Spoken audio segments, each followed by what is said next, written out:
¿Qué tal? Buenas tardes a todos, buenos días, buenas noches en otras latitudes. Aquí su seminario de Japón y los imaginarios transculturales, Asia, diálogos y resonancias en la globalidad. En esta ocasión les traemos una mesa dedicada a tres animes que marcaron la cultura otaku: Neo Genesis Evangelion, Ghost in the Shell y Shingeki no Kyojin o Attack on Titan. Y bueno, pues vamos a contextualizar un poco. Más o menos la idea de esta mesa es que va a ser algo dedicado a la cultura otaku y cómo es que estos animes han tenido un impacto. La primera intención de esta mesa es que queremos como salirnos un poquito de esta idea de que en México solo se habla de Dragon Ball, Saint Seiya y Sailor Moon y ya. Vamos a ver que hay otras series. Dependiendo de cómo nos vaya a funcionar esto, pues espero que tengamos un poco de retroalimentación por parte de ustedes para ver si podemos hacer otra mesa con otros títulos y seguir actualizando esta discusión.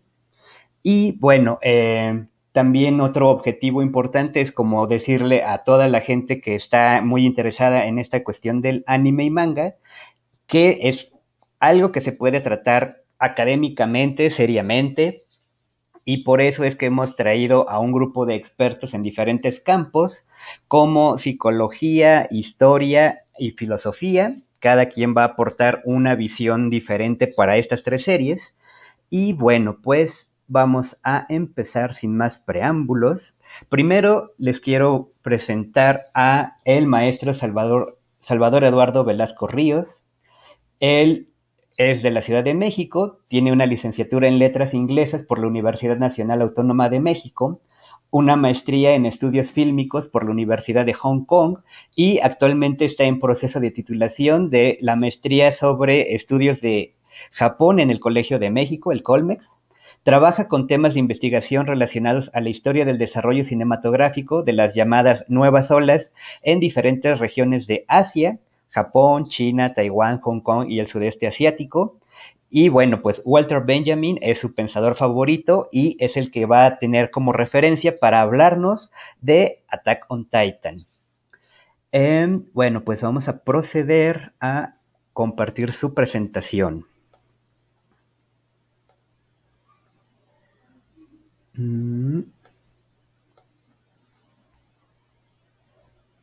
Hola, buenas tardes. Yo soy Salvador Velasco.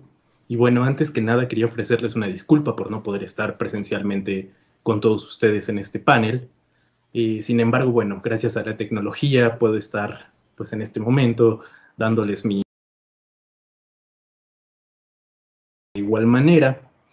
Lo lamento porque no vamos a poder tener una interacción en vivo, pero al final de mi presentación dejo mis datos de contacto para que si quisieran hacerme alguna pregunta, tuvieran alguna duda o cualquier comentario, bueno, pues pudiéramos dialogar por estos medios.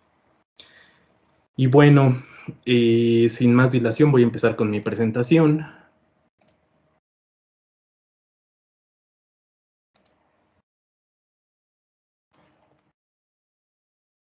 Ok. Antes que nada, bueno, voy a hacer un pequeño anuncio. El día de hoy, después de este panel, a las 8 de la noche, voy a tener un evento, o vamos a tener un evento en las redes sociales de Cineteca, presentando e introduciendo el ciclo de cine, la retrospectiva que se le hace a la obra de Seiyun Suzuki, este gran director cinematográfico japonés, que bueno, espero que me puedan acompañar. Este evento, bueno, va a ser un agasajo para todos aquellos de los que como yo disfruten el cine japonés. Una vez hecho el anuncio, bueno, empezaré con el pequeño disclaimer de que esta presentación está libre de spoilers. Entonces, bueno, si no han leído el manga y bueno, van hasta donde va el anime, no se desanimen, no voy a hacer ningún tipo de spoiler. De hecho, voy a concentrarme en la temporada 3 del anime o esos arcos narrativos para esta exposición. El título de mi exposición es Walter Benjamin y Shingeki no Kyojin, opresión historiográfica dentro de las murallas. Walter Benjamin es un pensador alemán de la primera mitad del siglo XX que nace en 1892 y muere en 1940. Benjamin fue un filósofo marxista y un crítico cultural en el sentido general del término. Aunque sí, muchas veces sus textos tocan temas filosóficos, también podemos encontrar en su corpus textos filológicos, crítica literaria, historiografía, teoría política, teoría cinematográfica, textos sobre Mickey Mouse, sobre las prostitutas en Baudelaire, por mencionar algunos. En esta charla me interesa tocar el tema de la historiografía y explorar lo que Benjamin tiene que decir sobre cómo se escribe la historia y cómo esto resuena en la narrativa de la tercera temporada de Shingeki no Kyojin o Ataque a los Titanes. La preocupación de Benjamin sobre la cuestión de la historiografía estará presente durante toda su vida académica y sus discusiones sobre el tema. Las encontramos en varios textos, pero será en Tesis de Filosofía de la Historia, un texto publicado póstumamente en 1942 con la ayuda de Hannah Arendt y Theodor Adorno, en que, bueno, desarrollará sus ideas más radicales sobre el marxismo, el materialismo histórico y la historiografía. Así pues, Benjamin se peleará con las formas tradicionales a través de las que escribimos la historia, y es que para el autor, las maneras autoritarias en las que se ha impuesto el discurso histórico no son un mero juego de historiadores y académicos, sino una cuestión política que configura la cultura y determina las formas de organización y dominación de los diversos entes sociales. La narrativa de Shingeki no Kyojin presenta conflictos derivados de la historiografía. No por nada tenemos un personaje fundamental pues dentro de la historia, dentro de la narración, que se llama Historia. Sin embargo, estos conflictos se hacen evidentes en algunos acontecimientos de la temporada 3. Ya sea dentro de las murallas de la isla Paradis o dentro del gueto, las murallas de Marley, el patrón se repite. Los ciudadanos aprenden versiones de la historia maniatadas por los vencedores para que asuman su lugar como vencidos. Peor aún, la historiografía se retrata como la herramienta del poder para poder explotar los cuerpos de los eldianos en Paradis y en Marley por igual. A manera de introducción, válgame detallar algunos aspectos muy conocidos sobre la biografía de Walter Benjamin. El primero es que, bueno, era alemán y era judío. Y no es ningún secreto que, al menos durante el ascenso del partido nazi, no era un buen momento para ser judío alemán. Y bueno, claramente Benjamin, por esta condición, se sentía parte del bando de los grandes derrotados de la historia. Sabía que si el régimen de Hitler lograba su objetivo, su historia y sus testimonios iban a quedar disueltos en el olvido. Por supuesto, él no se enterará del resultado de la guerra, pues Benjamin muere en las primeras etapas del inicio de este conflicto, la Segunda Guerra Mundial, en 1940. La muerte de Benjamin es también una historia trágica.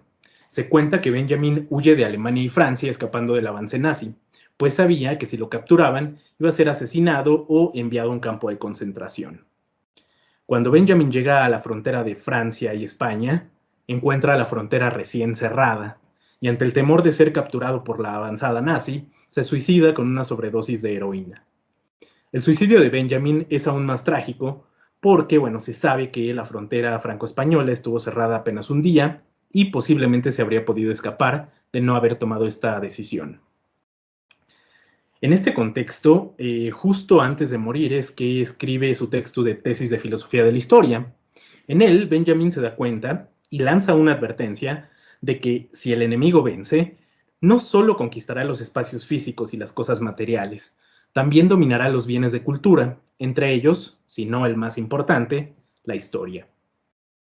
Tesis de Filosofía de la Historia es un texto corto que tiene alrededor de unas 30 cuartillas, dependiendo de la edición que se consulte, y se divide en 14 pequeñas tesis, textos chiquitos de entre 5 renglones y 2 cuartillas, en donde a partir de una forma de escritura muy críptica, reflexiona sobre la pertinencia de buscar nuevas formas para registrar el pasado. Estos textos cortos son muy poco pedagógicos por la forma en que están escritos, como si Benjamin escribiera acertijos, todos plagados de metáforas y alegorías. Como si quisiera que el lector hiciera un esfuerzo extra, un esfuerzo hermenéutico, Y en ese esfuerzo de la lectura y de la comprensión y la interpretación, el lector puede tener una serie de revelaciones sobre la naturaleza de la historiografía o las formas en las que se escribe la historia.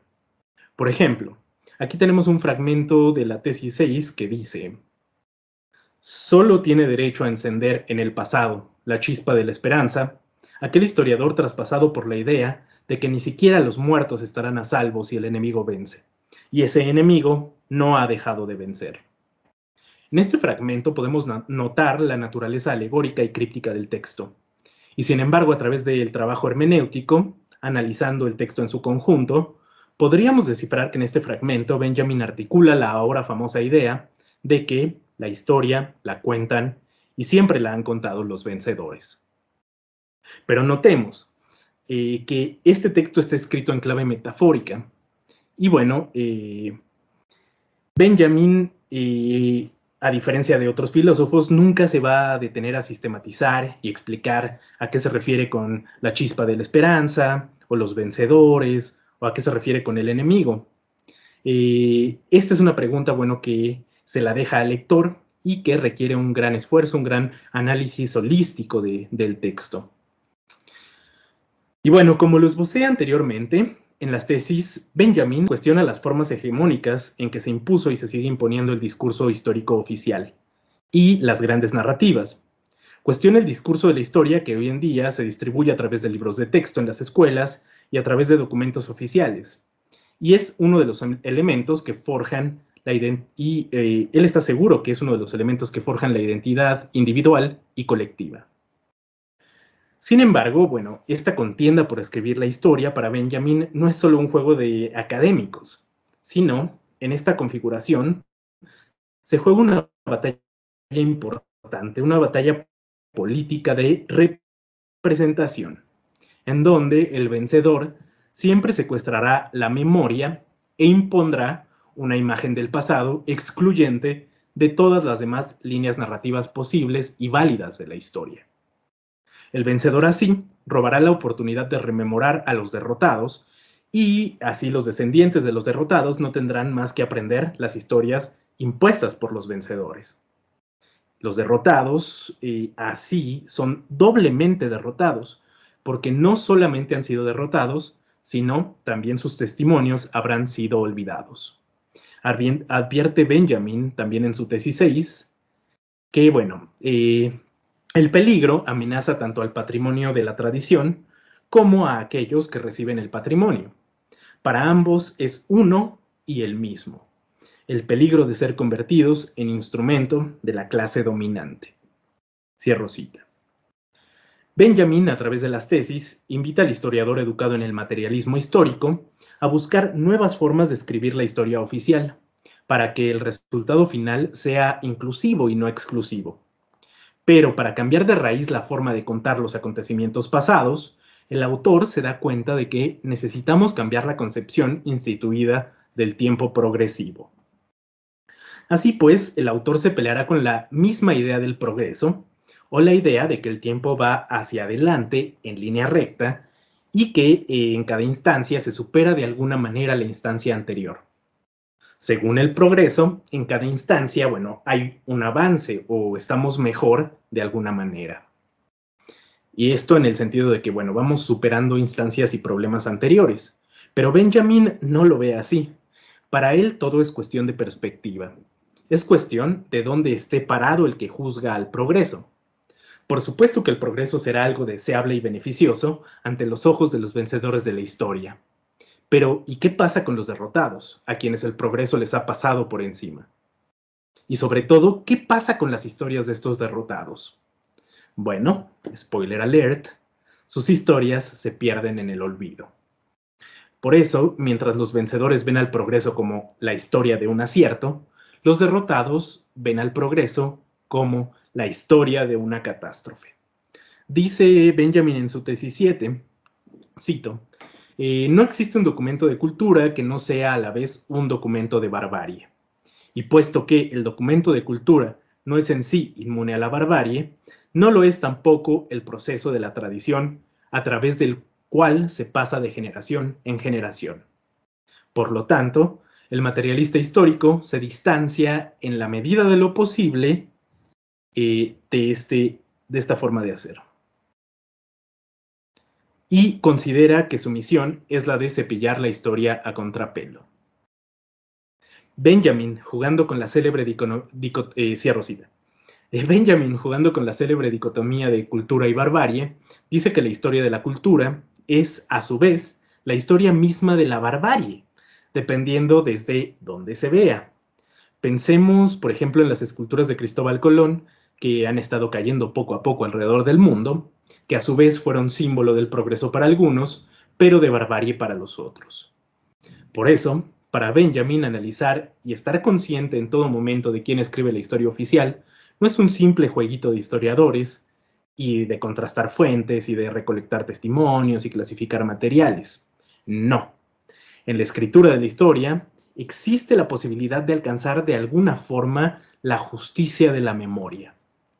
Hay que pensar en la memoria como una forma de hacer justicia, pero para alcanzarla, definitivamente hay que cambiar la forma en que hacemos la historia, para alcanzar una memoria justa e íntegra.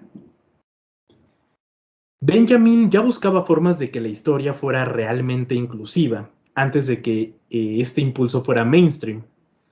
Pero para Benjamin, deberían existir formas de escribir una historia oficial que representen una genuina memoria de las diferentes clases sociales, géneros, culturas, pueblos originarios y todos los grandes derrotados de la historia.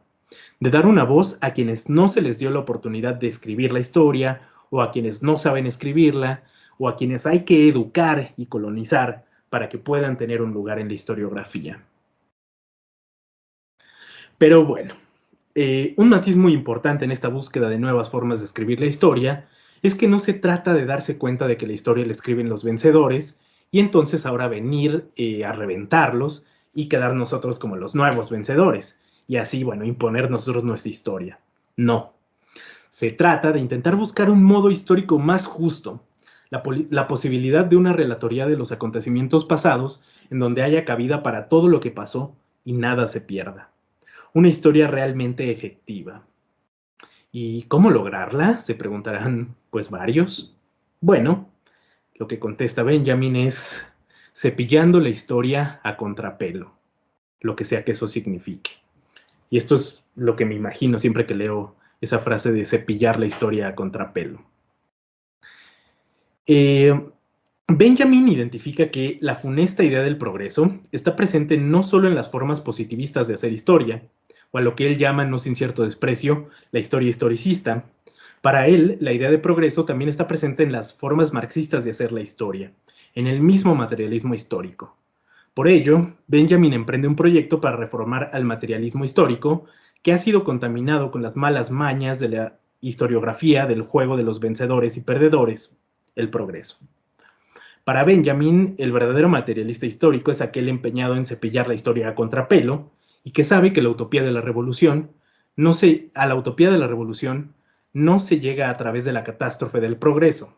Dice que la revolución debería ser mesiánica y que puede llegar de un momento a otro. Dice que a todas las generaciones se nos ha dado una débil fuerza mesiánica que espera potencialmente a que el verdadero materialista histórico la reconozca y desate el mundo mesiánico, el mundo venidero, el mundo donde se acabe la historia como la conocemos, donde se acabe pues la injusticia, donde se acabe sobre todo la ley. Dice Benjamin, el Mesías no viene únicamente como redentor, viene como vencedor del anticristo. En la tercera temporada de Shingeki no Kyojin se desencadenan sucesos en la narrativa que con espíritu benjaminiano representan una aguda crítica a la historiografía, pues ponen en evidencia las maneras en que aquellos en el poder, o los vencedores, utilizan a la historia oficial para explotar los cuerpos de los derrotados. También en la narrativa se representan a personajes dispuestos a cepillar la historia a contrapelo. En este sentido, serán arquetipos ideales de lo que Benjamin considera un verdadero materialista histórico. Estos personajes serán aquellos que alguna vez se atrevieron a preguntarse si es que no hay una trama escondida detrás de la historia oficial. Por supuesto, me refiero a Erwin Smith, Eren y Armin en Paradis, Y por la parte de Marley me refiero a Grisha Jaeger y los restauradores de Eldia. La primera y segunda temporadas del anime transcurren dentro de las murallas. Nosotros como espectadores nos vamos enterando poco a poco de la historia oficial, según fue impuesta por el rey Karl Fritz. Esta historia oficial, que también conocen los personajes, narra cómo la última resistencia de la humanidad terminó encerrada dentro de las murallas y ha sobrevivido al ataque de titanes gigantes por un poco más de 100 años. Y de los titanes sabemos poquito más, y absolutamente nada sobre su origen. En este sentido, la serie trata en gran parte sobre el flujo de información dentro de las murallas. Podemos decir que la narrativa hace del flujo de información un valor. Prueba de que la serie está organizada alrededor del flujo de información es que en cada episodio, en el corte intermedio, se nos muestran diversas infografías, como la que muestro aquí en pantalla, que llevan el título de Información disponible para el conocimiento público. Y se nos van dando a los espectadores, a manera de documentos clasificados, diversas piezas de información a lo largo de la serie. Esta información también está disponible para el conocimiento público de las personas que viven dentro de la narrativa, de los que viven en las murallas, pero nada más. Será en la tercera temporada en que nos daremos cuenta, junto con la tropa de exploración y la población de las murallas, que en realidad el rey Fritz, con el poder de la coordenada, borró la memoria de la población e impuso su versión propia de la historia de la humanidad tras las murallas. Hubo familias con las que no sirvió el borrado de memoria y algunos de ellos fueron exterminados, pero otros fueron sobornados con puestos en el gobierno y con una vida cómoda dentro de la muralla Sina, a cambio de su silencio. Por un lado, tenemos a los descendientes de Karl Fritz y las familias cercanas al poder, quienes en la propuesta benjaminiana ejemplificarán a los victoriosos. Y por el otro lado, la población común, a la que el rey ha borrado la memoria e implantado su versión de la historia. Pero más especialmente a aquellos que viven en la periferia dentro de la muralla María, quienes están en un peligro más inmediato. Ellos, bueno, son los grandes derrotados de la historia.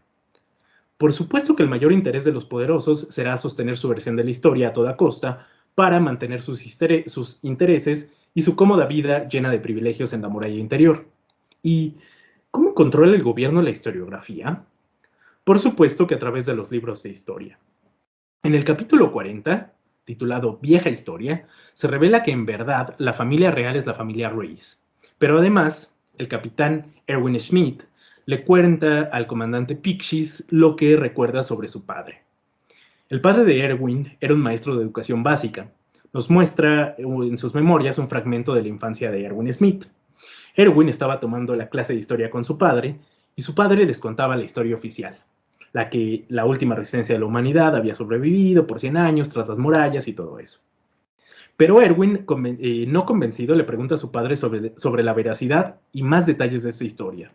El padre lo ignora, pero llegando a la casa le dice que los libros de historia están llenos de contradicciones. Erwin le cuenta a sus amigos y esa noche el padre de Erwin es desaparecido. Erwin vive toda su vida sabiendo que la historia es una trama falsa y luchando por conocer lo que hay detrás de esta trama, erigiéndose así como un digno materialista histórico ante los ojos de Benjamin, intentando cepillar la historia a contrapelo. Bueno, ahí estaba Erwin, y bueno, cepillando la historia a contrapelo. Algo muy similar sucede con los eldianos de Marley, a quienes se les educa para odiar a su estirpe y a sus antepasados, y son obligados a vivir en condiciones ínfimas. Prácticamente los están farmeando para fines bélicos de Marley. Grisha Jaeger se da cuenta a partir del incidente con su hermana, cuando niños, en el capítulo 57 titulado Aquel día, que el gobierno de Marley miente y que todo lo que les enseñan en los libros de historia en Marley sobre el origen de los eldianos no es más que un instrumento que fomenta la explotación. Grisha y los restauradores de Eldia se comprometen como materialistas históricos modelos también a cepillar esa historia a contrapelo. Pero el ideal del materialista histórico lo encontramos en Eren. En la temporada 1 nos enteramos que cuando niños, Armin le muestra libros sobre el mar a Eren, y juntos hacen la promesa de salir de las murallas para buscar el mar. Durante el desarrollo de la serie, Armin y Eren lucharán por cumplir con su objetivo, pero no por la intención de cepillar la historia a contrapelo, sino por verdadera vocación y ansia de libertad del yugo de los titanes. En el primer capítulo de la tercera temporada, el capítulo número 38, titulado Señal de Humo, en la primera secuencia, antes incluso de que escuchemos el opening, se nos muestra a Eren frente al mar diciendo lo siguiente: más allá de la muralla está el mar, o eso es lo que dijo Armin. Pero yo me pregunto, ¿qué es lo que hay más allá del mar? Y esto me parece fundamental en la historia de Eren. Eren representa el arquetipo del materialista histórico que va un paso adelante, que sabe que al salir de una prisión historiográfica no significa librarse del yugo de la historia. Al desmontar la historia del rey Fritz, los erdianos de Paradis salen de un yugo para someterse a un yugo más grande, para someterse al juego de la historia universal del universo de Shingeki no Kyojin, en donde, bueno, la historia universal será contada por las naciones que salgan victoriosas en la guerra. Y Eren no está dispuesto a salir de la caverna, en términos platónicos, solamente para entrar a una caverna más grande. Eren quiere la libertad absoluta, como el buen titán de ataque que es. Estoy seguro que Eren buscará el modo de cambiar este juego de dominación perpetua en lo que sigue de la serie. Tal vez Eren sea el mesías de esta historia, del que tanto ansiaba Benjamin su llegada. En la última secuencia de la tercera temporada, en el capítulo 60, titulado Al otro lado del mar, finalmente los scouts llegan al mar y nos damos cuenta que las primeras escenas de la temporada fueron simplemente un déjà vu de Eren. Pero esta vez el discurso de Eren se torna un tanto oscuro y dice: cuando niño, cuando Armin me habló del mar, creí que del otro lado estaba la libertad, pero estaba equivocado. Ahora sé que del otro lado del mar están nuestros enemigos. Sabemos que Eren no está dispuesto a caer en la misma trampa historiográfica, pero ¿hasta dónde estará dispuesto a llegar para buscar la libertad verdadera? De eso nos enteraremos en la cuarta temporada. Con esto termino mi charla. Muchísimas gracias por su atención a mi historia. Ahí pueden encontrar mi Facebook y mi correo electrónico por si tienen algún comentario o alguna duda. Muchas gracias a los organizadores, a los asistentes y bueno, con esto concluyo mi intervención.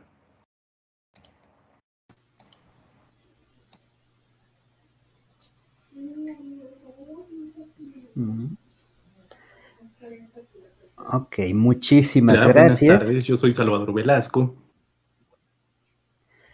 Muchísimas gracias. Esta fue una presentación que se hizo en video porque iba a haber probables errores. Afortunadamente sí se pudo rescatar todo lo que se quería y bueno, como es nuestra obligación, como meramente el trámite, tengo que recordar que todas las imágenes que estamos presentando aquí pues son con meros fines ilustrativos y académicos, sin fines de lucro, por aquello de que nos quieran tirar el video después. Entonces, esto es totalmente con fines académicos. Bueno, y pasando a lo que va a haber más adelante, también quiero recordar que estas son pues discusiones que se quieren tener con las personas que nos están viendo, como qué ideas tienen ustedes, qué se desprende de esto, y más allá de estas típicas discusiones de, Eren es bueno o malo, aquí nos estamos deteniendo en algo un poquito más fundamental, que es, bueno, ¿qué nos cuenta la historia? ¿Quién la cuenta?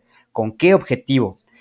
Y sin entrar en muchos spoilers, contra lo que ustedes saben, de qué se trata la historia, pero más allá de los personajes. Y en esta tónica vamos a continuar con nuestra siguiente presentación.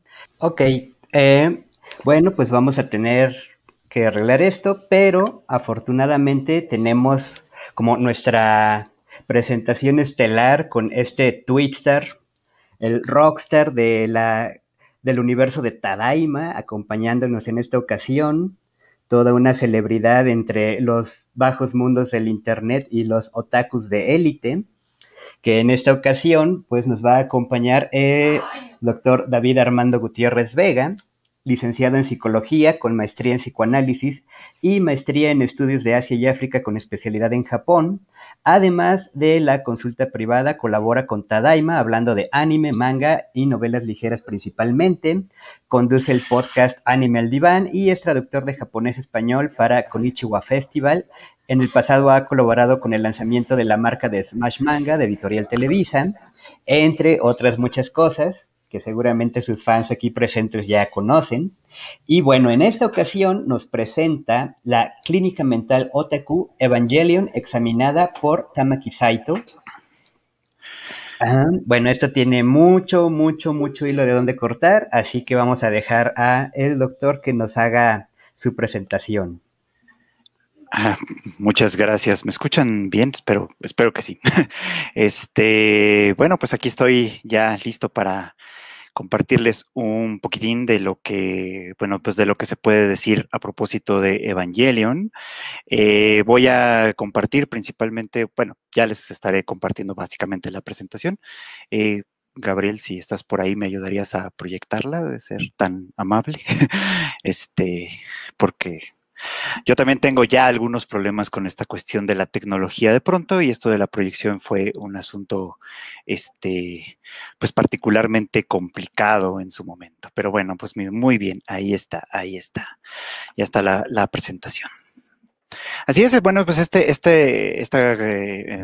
digamos, plática que quiero compartir con ustedes es tal cual así, Clínica Mental Otaku, que estoy robándole un poquito como el nombre a una columna que publicaba, no sé si todavía publica, el doctor Tamaki Saito allá en Japón, en la que pues durante varios años ha estado escribiendo y hablando sobre distintos temas y pues distintas cuestiones, digamos, ¿no? Como de anime, manga, etcétera. Y por supuesto, uno de los temas que ha tocado, pues es Evangelion. Entonces, bueno, sin más preámbulo, pues comenzaré con esto, pues, ¿no? Pues bueno, como ustedes ya saben, después de varios años, de varios pasos, perdón, en falso, retrasos en la producción, la posible interrupción de Shin Gojira en el cronograma de trabajo de Hideaki Anno, y finalmente, pues la pandemia de COVID-19 que nos afecta a todos de distintas maneras, pues la película de Shingeki Joban Evangelion, es decir, la última de las 4 películas del Reveal, finalmente se estrenó en cines de Japón hace un poquito de tiempo, el 8 de marzo del 2021. Y bueno, pues hoy amanecimos además con la noticia de que Evangelion, esa misma película, también se va a estrenar en todo el mundo a través de Amazon Prime en cosa de un poquito más de un mes, creo, así que pues ya podremos estar viéndola y platicando sobre ella en otra ocasión. Pero bueno, aunque esta película estuvo pues un tanto opacada por el extraño fenómeno que ustedes saben que fue Kimetsu no Yaiba Mugen Shahen, que pues ha roto todos los récords de ventas, a Evangelion no le fue nada mal. Se mantuvo al menos 11 semanas consecutivas en el top 10 de la taquilla y sin todavía estrenarse en ninguna parte del mundo, ya logró superar todos los ingresos totales de las 3 películas anteriores. Y bueno, pues en su semana de estreno, obviamente, pues si ustedes se asomaban al Twitter en Japón, pues todo el mundo estaba hablando de cómo habían ido a verla, etcétera. Entre ellos, por ejemplo, algunos de los comentarios vinieron de Gege Akutami y de Kohei Horikoshi, a quienes ustedes conocen, por ejemplo, como los autores de Jujutsu Kaisen y My Hero Academia, respectivamente, que de hecho comentaron en sus respectivos comentarios que pueden poner en la revista Shonen Jump, que fueron juntos a verla al cine, de tal manera que pues demuestra un poquito, ¿no?, cuál es la importancia de Evangelion, pues como una franquicia que todavía es importante, valga la expresión. Siguiente diapositiva, por favor. Bueno, pues les decía, no cabe duda, pues, ¿no?, que Evangelion es y sigue siendo una importante influencia e inspiración para muchos creadores de la actualidad todavía, ¿no? Y además también todavía es motivo de, pues, muchísimos debates, ¿no?, para que todavía suceden en distintos rincones del internet. Perdón, ¿me podrían cambiar la diapositiva, por favor? Ahí está, muchísimas gracias. Bueno, decía, todavía es motivo de distintos debates, pues, y obviamente, pues, como ya les había comentado, también llamó muchísimo la atención de este reconocido psicoanalista y psiquiatra japonés que se llama Tamaki Saito. Les voy a dar un pequeño panorama nada más de su trabajo. Saito es bastante conocido en Japón porque, sobre todo por sus trabajos sobre los hikikomori, que a lo mejor ustedes ubicarán perfectamente, que es un problema sobre el que este doctor ha tratado de delinear muchísimos conceptos, criterios diagnósticos, formas de tratamiento, etcétera. Y de alguna manera, como si una u otra cosa estuvieran también totalmente emparentadas, también se ha interesado por escribir sobre y para la comunidad otaku. Sin definirse él a sí mismo como otaku, sino más bien como un otaku de los otaku, a Saito debemos, entre otras cosas, también una muy interesante teoría sobre la sensación de moe que inspiran en nosotros los fans, lo que él llama la sento bishoujo, es decir, las hermosas chicas guerreras que trascienden el papel y los monitores para instalarse en el radar, para instalarse, perdón, en nuestras fantasías sexuales y afectivas, pues básicamente de todos los fans. Por supuesto, pues Evangelion ha sido uno de esos temas importantes de entendido desde esa lógica, pues, ¿no? Entonces, el propósito de compartir con esto, con ellos, con ustedes esto, perdón, es simplemente mostrar algunas de las ideas e impresiones que Saito propuso sobre esta serie y algunas formas cuáles han sido su interpretación.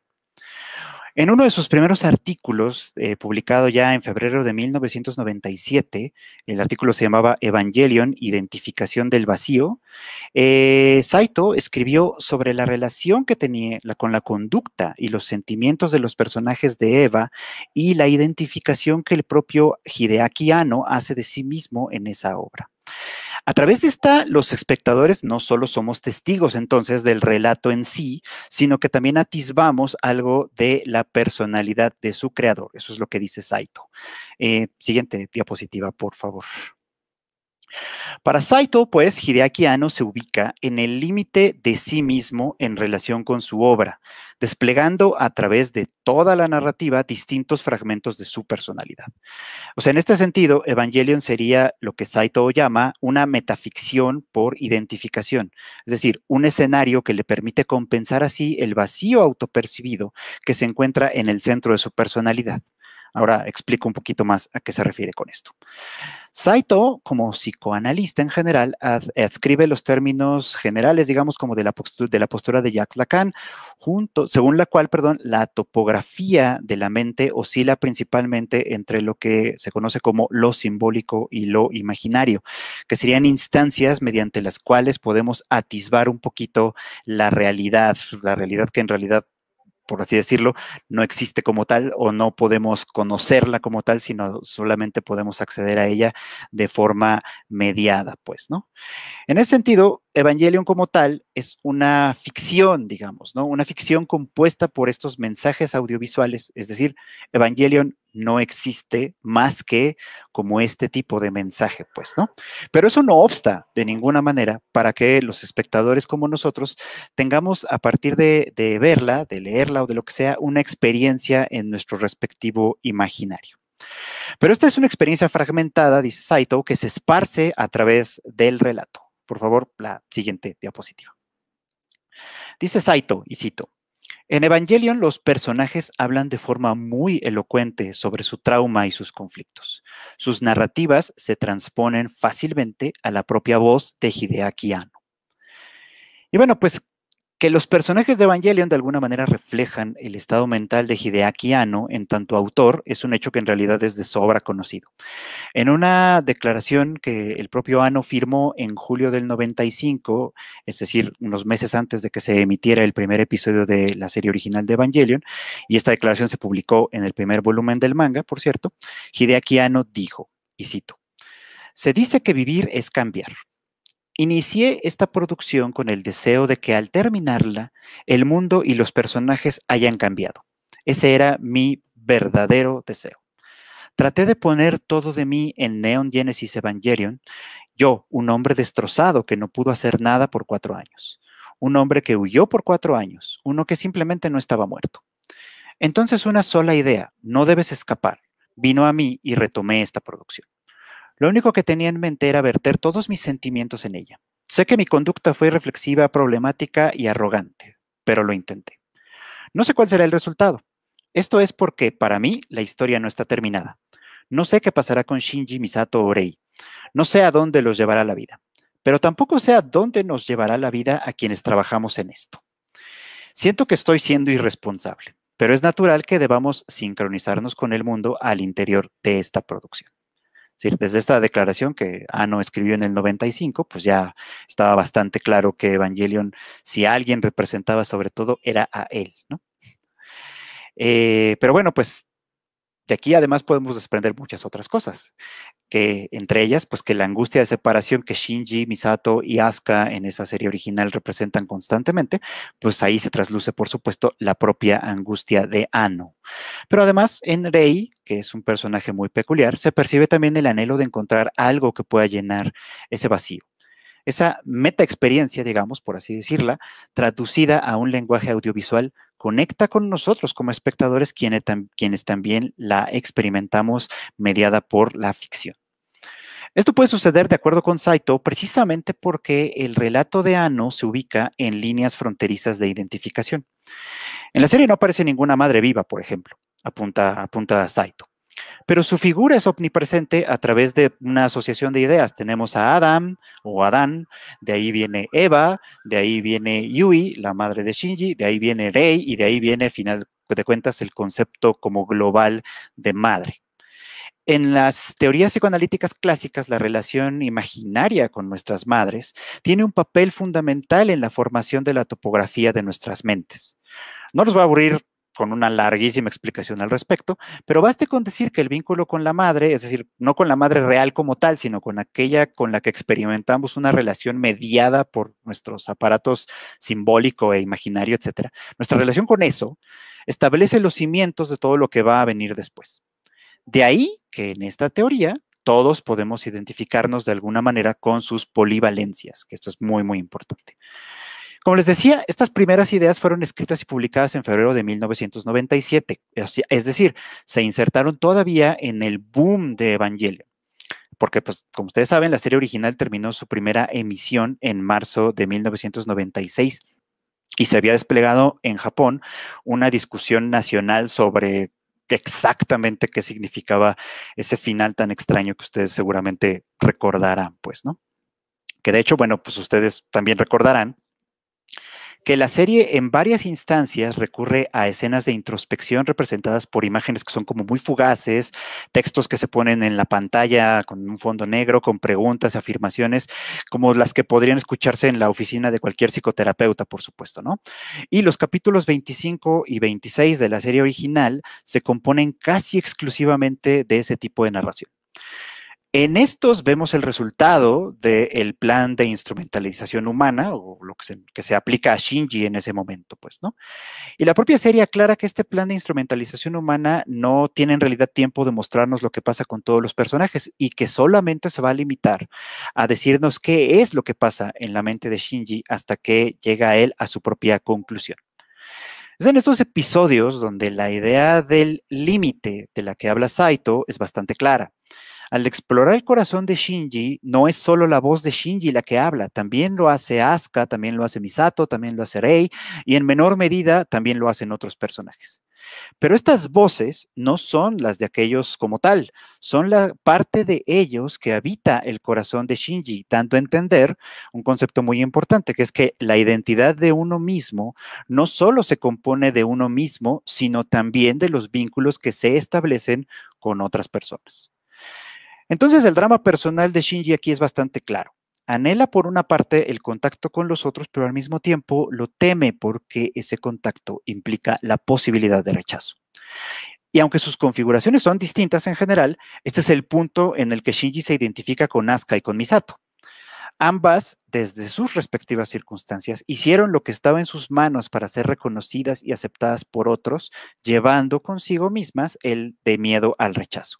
Entonces, entre ellos tres, la diferencia es de forma. En vez de desplegarse ante el mundo como lo hicieron ellas, forzándole al mundo el reconocimiento, Shinji lo que hace es retraerse en sí mismo, convirtiéndose en un niño solitario, aislado, esperando pasivamente ese reconocimiento. Entonces, aquí la instrumentalización le ofrece una alternativa, que es volver al origen. Por favor, la siguiente diapositiva.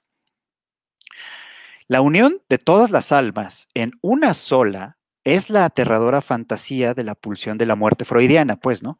Que es que la vida se disuelva en la muerte, que la frontera de la individualidad se borre y sea como si nunca hubiera existido. Ante esa disyuntiva, Shinji elige la vida por encima de la muerte y entonces su instrumentalización se resuelve aceptando que otros mundos son posibles. Acepta pues que para que los vínculos puedan existir es necesario que la individualidad exista. Y ahí es donde todo se aclara y salen todos alrededor de él y le aplauden y todo esto es muy bonito, ¿no? Pero bueno, a final de cuentas, esta conclusión importante de Shinji es que, pues a final de cuentas, no se puede relacionar consigo mismo ni con nadie más, algo que sea mezclado con otra cosa, pues, ¿no? Porque una vez que las almas se amalgaman, así como en la imagen que tengo aquí en exposición, la diferencia que hay entre uno y otro se borra un poquito, ¿no? Ya no son necesariamente dos personas entablando un vínculo, pues, cercano, íntimo, etcétera. Es una sola persona mezclada entre sí, por así decirlo, pues, ¿no? Aquí, por ejemplo, esto es de alguna manera bien importante porque la frontera del yo, con todo lo que es no yo, por así decirlo, por más que pueda llegar a ser permeable, tiene que conservarse en realidad si es que se desea que exista esta posibilidad de vínculo. Y al final es solo eso, una posibilidad, no es un mandato, no nos podemos vincular forzosamente solo porque seamos distintos, pero la posibilidad existe. Y en esta visión lacaniana, que es lo que propone Saito, la realidad, que es necesariamente incognoscible, tiene otras lecturas, tiene otras interpretaciones. Y es aquí donde Shin Evangelion abre el telón, digamos. Como ustedes saben, pues pasaron varios años para que el nuevo proyecto de Evangelion viera la luz. La primera película, Evangelion Shingeki Yoban Yo, o conocida más por nosotros como Evangelion 1.0, You Are Not Alone, se estrenó en Japón el 1 de septiembre del 2007, es decir, cerca de 12 años después de la llegada de la serie original. En su momento, el productor Toshimiki Otsuki explicó que no se trataba de un remake o de una corrección sobre lo anterior, se trataba de un producto totalmente nuevo y así tenía que entenderse. Entonces, en este anuncio oficial, Hideaki Anno escribió lo siguiente. Por favor, la siguiente diapositiva. Eva es una historia que se repite. Es una historia en la que el personaje principal atestigua muchos horrores con sus propios ojos, pero aún así intenta levantarse una vez más. Es una historia sobre la voluntad, sobre seguir adelante, aunque solo sea un poco.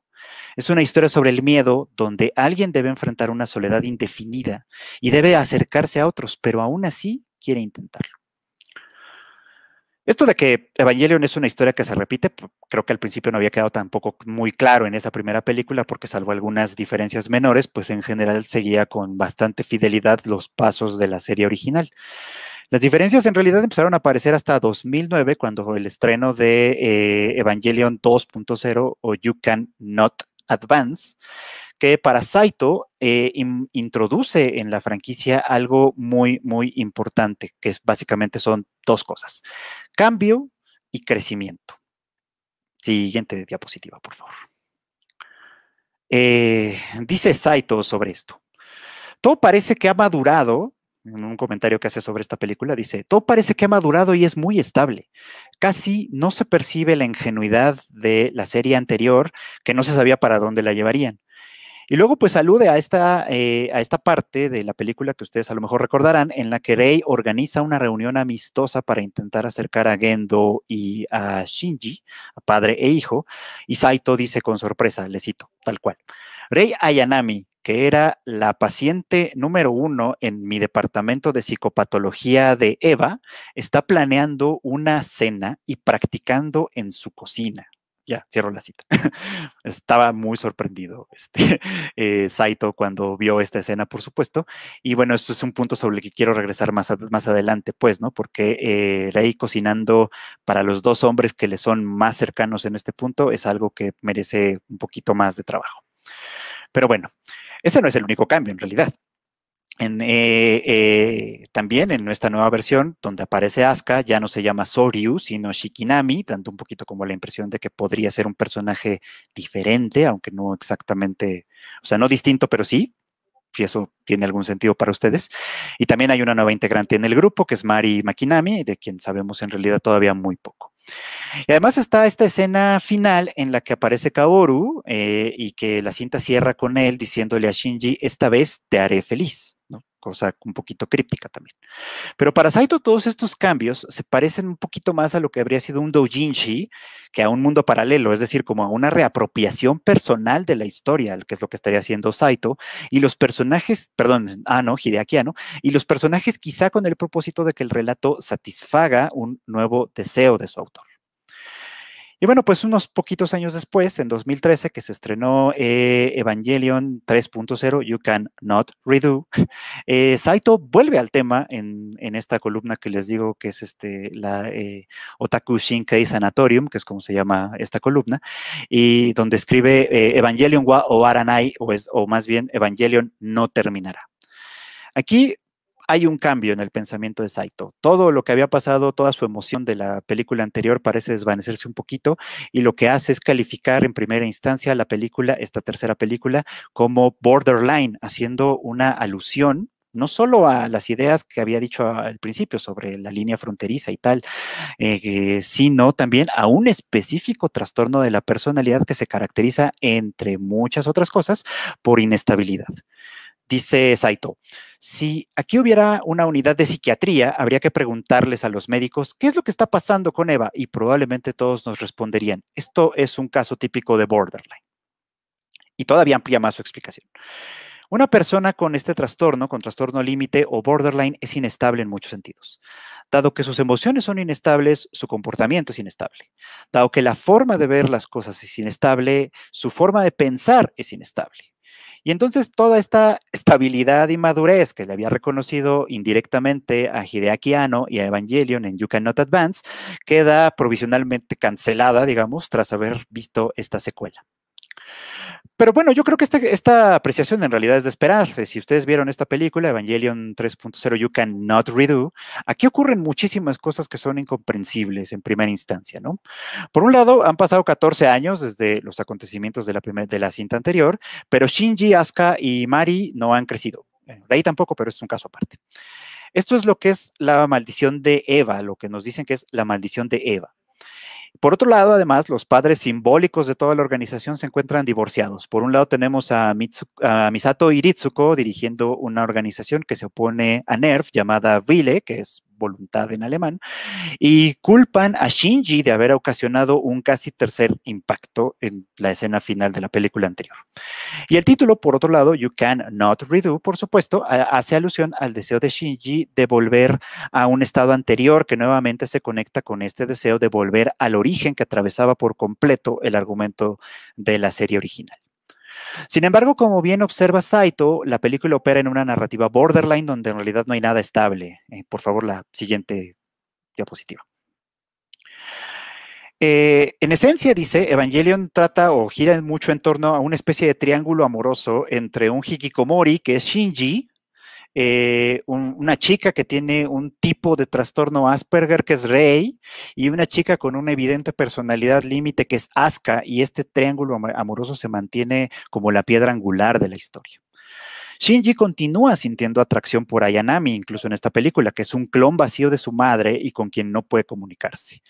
Asuka, por otro lado, solo se mete con él, le cambia incluso el apodo, deja de decirle estúpido Shinji, como le decía anteriormente, casi cariñosamente, para empezar a decirle inmaduro, ¿no? Un niño, un chamaco, pues, ¿no? Y la relación entre ellos parece imposible porque ya no hay ningún punto de contacto. Y Saito piensa que si este trilema no se puede resolver, la historia en realidad no puede terminar. Y bueno, eso lo sabremos hasta la siguiente película, ya en agosto que podamos verla. Pero bueno, pues debido a la novedad precisamente de que Evangelion 3.0 más 1.0 trae de nueva cuenta la idea de la repetición, pues ignoro en realidad si Saito lo ha visto o si escribió algo al respecto, pues, ¿no? Pero sí es como si se hubieran hecho eco de la conclusión a la que Saito llegaba, ¿no? Pues, ¿no? Cuando el tagline de la nueva película es adiós a todo Evangelion, de alguna manera pretende que esta, que es su tercera iteración ya, sea de alguna manera también la definitiva.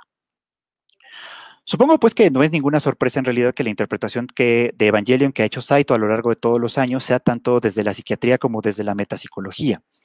Al hablar pues de fronteras desde esta postura, Saito reincide en ver Evangelion como un conflicto de individualidades que se penetran entre sí, buscando infructuosamente llenar el vacío de sus almas. Como la tentación de cometer incesto, dicho en términos psicoanalíticos, sigue siendo la constante, Shinji opera desde la frontera de sí mismo, pero en ambivalencia.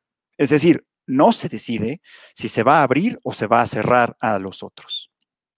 Aquí llama la atención, pues, que a diferencia de los primeros textos que escribí al respecto, Saito no vuelve a hablar de Evangelion tanto en función de Hideaki Anno, al menos no explícitamente, pero conserva la idea de apreciar la obra desde el punto de vista de la angustia y la inestabilidad características de la personalidad límite y cómo su prevalencia en otras franquicias da cuenta de cuán poco en realidad parece haber cambiado el modelo. O sea, por citar un solo ejemplo, a los personajes de The Melancholy of Haruhi Suzumiya, un muy popular anime de principios del siglo XX, estaría en el camino entonces de establecer un vínculo con alguien que es diferente, pues, ¿no? Con alguien amoroso que de verdad se preocupaba por él, pero pues para su desgracia, la Rei con quien se reencuentra en esta película no es la misma a la que él intentó rescatar, y Kaoru, pese a su sacrificio, tampoco consigue aliviarle la pena. Entonces, hasta este punto, Shinji se encuentra en medio de un conflicto parental, donde Wile y Nerf se enfrentan como en un divorcio, disputándose a Shinji además. Así que da la impresión de que en lo imaginario, Shinji tiene demasiadas mamás y demasiados papás, y la relación con todos es endeble.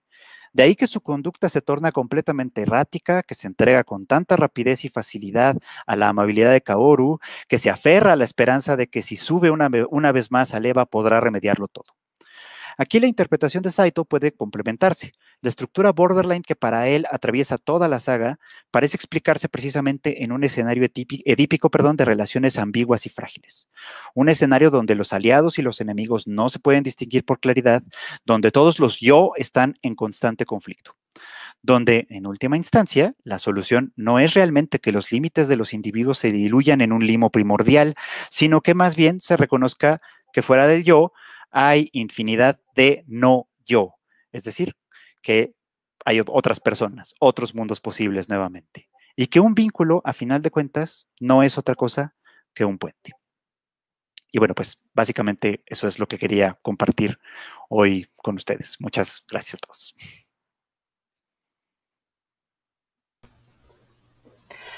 Bueno, no podía esperar menos de nuestro queridísimo amigo Fried Chicken, esta explicación que se presta como algo muy, muy, muy interesante y aún así quedan algunas cositas fuera.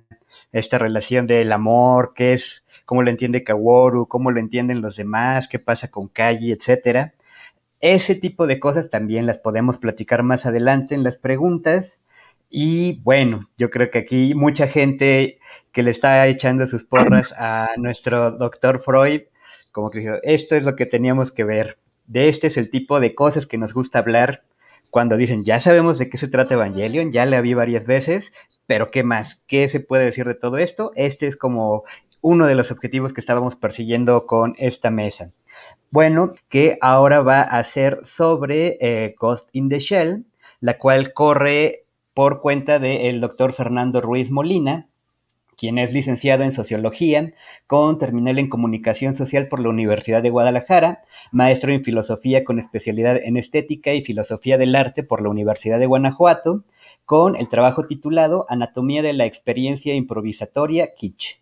Doctor en Comunicación y Política por la Universidad Autónoma Metropolitana, Unidad Xochimilco, con el trabajo de tesis Espectros de la Piratería, un estudio de Leuciano del fenómeno de los piratajes, los objetos copia y las máquinas pirata.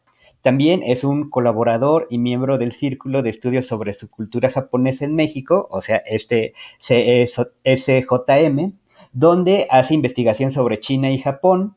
Es corresponsable del seminario y los imaginarios culturales del posgrado de Antropología Social de la ENA y, bueno, de este grupo, con sede en el Museo Nacional de las Culturas del Mundo. Docente en el posgrado de Antropología Social y la UAM Iztapalapa, ha sido ponente y conferencista en espacios académicos en México y el extranjero. Sus líneas de investigación son las piraterías y las modernidades piratas, los afectos, las economías creativas y sus impactos, estudios japoneses, la cultura popular global y la cultura popular estética contemporánea. En este caso nos va a traer el tema de periferia maquínica y atmósferas antropotécnicas, Ghost in the Shell desde las modernidades piratas. Bueno, a forma de presentar su exposición, vamos a arrancar con un pequeño videíto. Permítanme.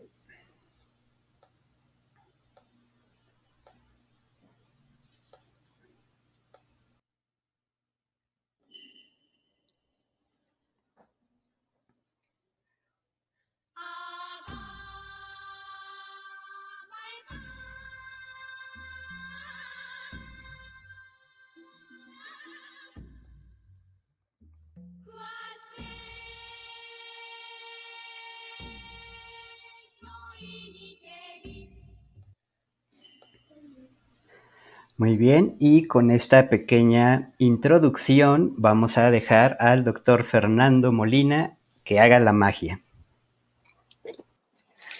Hola, hola, hola a todas y todos. Otra tarde más de jueves de pandemia, ¿no? Que parece ser que no se acaba. Estamos en semáforo amarillo, en tintes verdes. Yo no entiendo eso, pero ves lo que hay. Y bueno, justamente el día de hoy, pues antes que nada agradezco al maestro Gabriel Hernández Mandujano por considerarme para este proyecto de retomar pues estos animes que han marcado nuestras trayectorias y repensarlos desde nuestras respectivas carreras, oficios, etcétera, ¿no? Yo el día de hoy, igual siguiendo la tónica del maestro Salvador, no quiero dar tantos spoilers porque Ghost in the Shell es una serie y son unas películas que si no las han visto las tienen que ver. La de Hollywood puede esperar, vean primero la del 95 y la serie. Y pues nada, ¿no? Lo pienso desde las modernidades piratas, que justamente son una corriente de estudios que emergen en los estudios culturales y que pues entre otras cosas se preguntan sobre estas sociedades tecnológicas, ¿no? La cuestión del impacto de lo que Flavia Costa denomina, perdón, denomina tecnoceno, ¿no? Y bueno, yo tengo el mal del filósofo, que es que me puedo ir choreando y diciendo mil cosas, pero creo que traigo aquí un script y me gustaría pues presentarlo, ¿no? Con este recurso que está acá en pantalla para no perder más tiempo, ¿no? Voy a apagar mi cámara, no por grosería, sino porque mi internet es Telmex y es malísimo, ya saben, ¿no? Bueno, pues primeramente, como les decía, este trabajo emana de, pues sí, de una escuela que se llama Modernidades Piratas. Acá en México apenas y está como que pues aflorando, dándose a conocer. Debo decir que es en la Escuela Nacional de Antropología e Historia donde ha encontrado cobijo justamente en el posgrado de Antropología Social. Ya son pues algunos semestres, ¿no? Con que se ha impartido y bueno, de ahí han emanado investigaciones de los alumnos y bueno, influencias, ¿no? De este seminario, los trabajos, por ejemplo, el de Laura Quiroz, que trabaja plataformas, ¿no? Ahora, déme en un momento en lo que se abre mi PDF, que es malísimo mi PDF, y prosigo a exponer.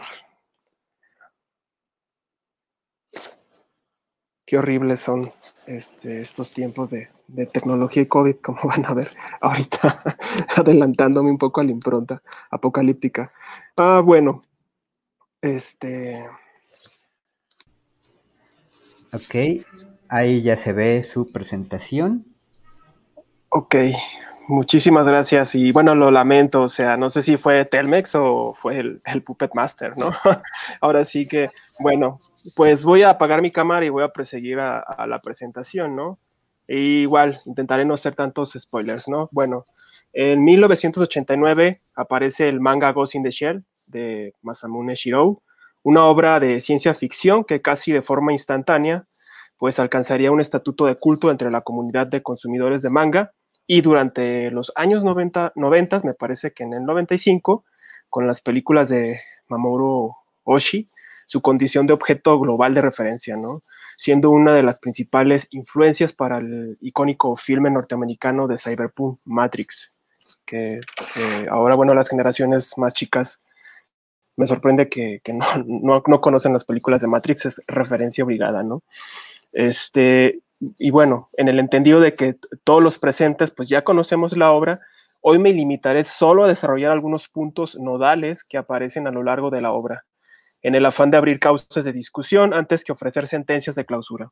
Además de considerar la obra un texto en sí mismo, acudiremos a la filosofía de la información y la rama de los estudios culturales denominada modernidades piratas, con la intención de desarrollar brevemente conceptos como el conectivismo, la temporalidad de la distopía neón, algunos asuntos que tienen que ver con la corporalidad o el cuerpo y la cuestión de la periferia maquínica, que son conceptos que los antropólogos modernos conocemos muy bien, pero bueno, apenas y acá en México, como les decía, están dándose a conocer estas escuelas, ¿no? Estos conceptos.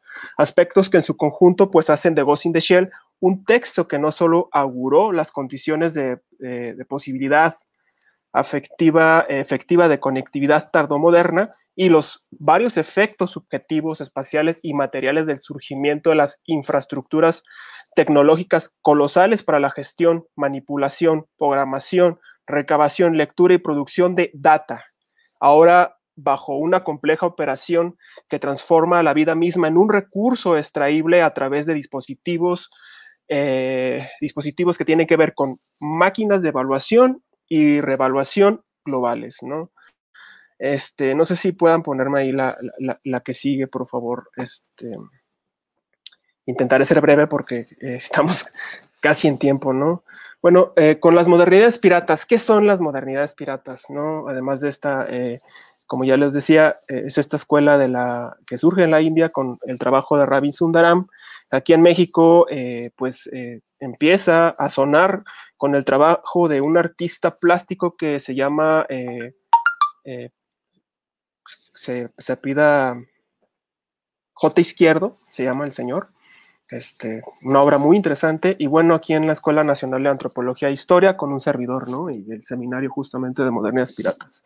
Antes que nada, hay que decir que las modernidades piratas nacen como un proyecto de estudios alrededor de la apropiación tecnológica en las periferias, la connivencia de tecnologías de diferente época o la reconstitución de las mismas a través del reciclaje y la intervención, además de las pugnas, efectos y afectos que la proliferación de estos dispositivos descentralizados de pirataje detonan a todos niveles, ¿no? Como el corporal, el político, el organizacional, el estético, el temporal, el espacial y el laboral. Siendo algunos ejemplos, pues los lags que existen entre la novedad global o entre las novedades globales, la manera en que se experimentan y la forma en la que circulan en las periferias, ¿no? La sensación de desorientación que este enloquecimiento tempoespacial inyecta en los sujetos y sus acciones, la intercepción y sabotajes piratas, la explotación y extractivización de nuevas materias culturales o la mutación del objeto y su soporte, ¿no?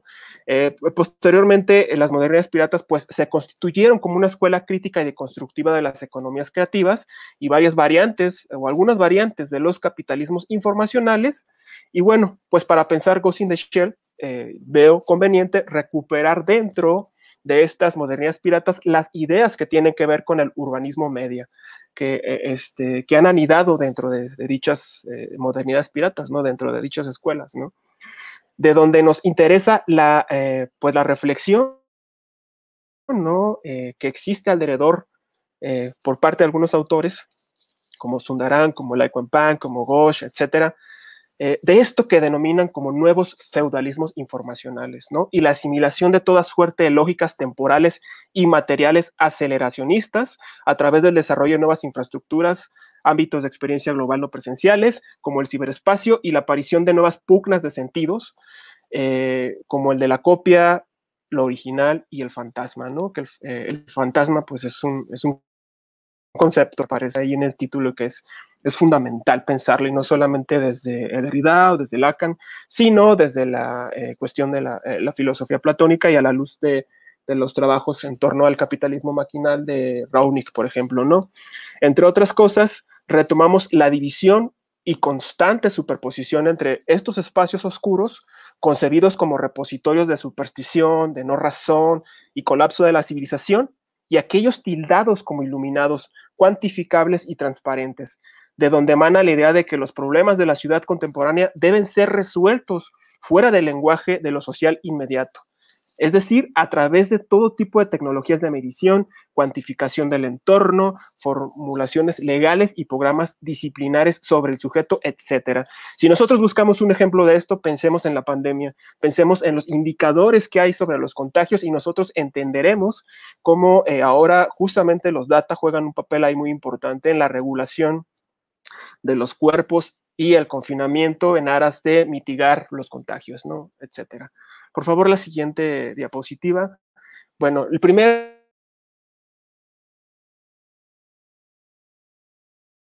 asunto que hay que tocar, como que este gran proyecto todo el tiempo sin dejar, el mecanismo, ¿no?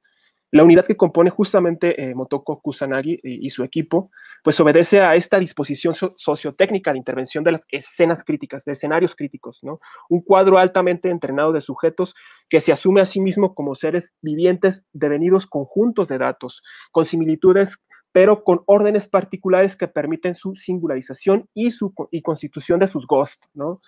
Al parecer, la estabilidad del mundo material o de este mundo material del Ghost, de Ghost in the Shell, pues depende de un mundo paralelo media, ¿no? Y de unas comunicaciones donde justamente lo media en sí mismo emerge como un archivo en incesante constitución y por ende inestable, de todo evento o situación susceptible a ser registrado, ¿no?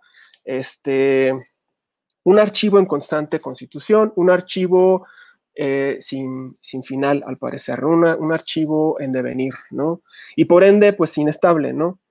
De donde, pues bueno, los cuerpos de imágenes, noticias, mensajes y textos son todos combinados para producir una imagen desorientadora de la vida de las urbes, con máquinas y sujetos girando fuera de control, ¿no?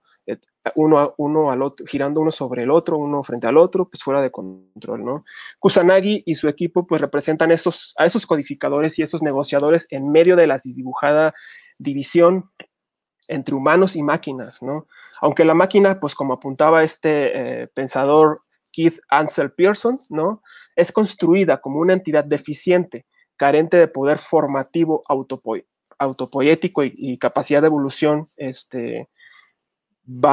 perdón la redundancia, ¿no? Autoevolutiva, esta capacidad de ser autoevolutiva. Lo cierto es que hoy día ya no es del todo sostenible, ¿no? Y en algún momento con los tachicomas, pues también juegan un poco a cómo es que se va constituyendo la inteligencia en esta máquina, en este aparato, ¿no?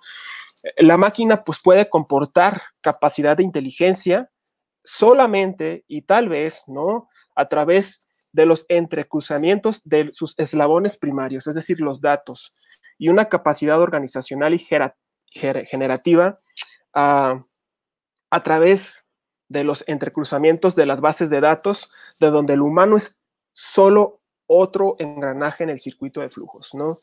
Y esto lo retoman, pues, ya saben, ¿no? El pensamiento posthumanista, los deleuzianos de la Nueva Guardia también lo consideran mucho. Y bueno, ¿no? La sección policial 9 de seguridad pública de Ghost in the Shell, pues representa esa instancia en capacidad de transitar y negociar en ambos mundos, ¿no? Y la alegoría de un Estado y corporaciones que han transitado de un modelo productivista a uno conectivista, ¿no? Donde ya no importa el mensaje y la acumulación material, sino los flujos y el valor generado en esa circulación.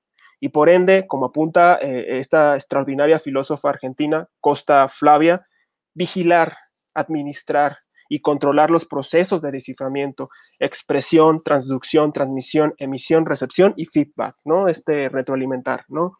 De donde podemos identificar, pues, la importancia que han cobrado las infraestructuras de recolección de datos que dejamos a nuestro paso, ¿no? Y un impulso promovido desde el sistema, desde la mercadotecnia, desde bastantes instancias por conectarlo todo, ¿no? Que atiende a datificar nuestra realidad, algoritmizar nuestros hábitos, ¿no? Y es lo que algunos pensadores pues han denominado plataformización, ¿no? En Ghost in the Shell ya aparecían estos problemas de algún modo, ¿no? En ese momento tal vez no había pues todo este corpus de textos teóricos y filosóficos de los que ahora disponemos para poder interpretar o reinterpretar la serie, pero ya había pistas allí, había anunciados estos problemas, ¿no? Es una serie que la pueden ver ahora y la pueden ver dentro de 2 años y no les va a decir lo mismo, ¿no? Ghost in the Shell, pues justamente hipotetizó esta realidad a través de la especulación sobre la potencial sociedad derivada de la introducción de todo tipo de tecnologías y programas, lo que hoy denominamos aplicaciones, realizando tareas pequeñas del día a día, ¿no? Como apunta, pues, el filósofo deleuziano David Kolb, la más inmediata de la luminosidad, o la más inmediata instancia de luminosidad, mejor dicho, es el conectivismo, ¿no? Que es el sueño tecnoafirmacionista de completa transparencia, ¿no? Tenemos por un lado que la conectividad está muy ligada al estatuto, al imperativo de transparencia y, bueno, luminosidad, valga la redundancia, de la modernidad que deriva del proyecto iluminista, ¿no? Por ello, justamente pues se hablan de los pagnópticos, de los tecnopagnópticos, de, bueno, la derrota del anonimato en la internet, etcétera, ¿no? O sea, todo esto ya aparece acá. Y este filósofo deleuziano, pues lo trabaja de una manera extraordinaria, reivindicando obviamente el anonimato, que no es el caso en este momento para esta exposición, ¿no? El impulso que termina por culminar esta algoritmización, pues es la ideología conectivista, ¿no? Devenida una suerte de canibalismo estructural de los rizomas, que antes que neutralizarlos, los promueve y se nutre de ellos, ¿no? Esta progresiva omnivolancia tecnologizante, datificación y transparencia, ¿no? Por favor, la diapo que sigue. Bueno, esto nos conecta con otro tópico que quiero tocar acá, ¿no? La temporalidad de la distopía neón, ¿no? Distopía neón y tiempo, ¿no? Bueno, aunque asociamos los libros originales, todos aquí en México estudiamos con la cultura de la fotocopia y, bueno, esto representa, nada, es un guiño cultural, ¿no? Y en Ghost in the Shell, pues estamos viendo todo el tiempo estas dinámicas entre lo legal y lo ilegal, ¿no? Etcétera. El tiempo 24/7, pues es de la distopía neón, ¿no? El tiempo 24/7 de la distopía neón encuentra su sujeto en el individuo biomedicalizado, ¿no? ¿A qué me refiero con este individuo biomedicalizado?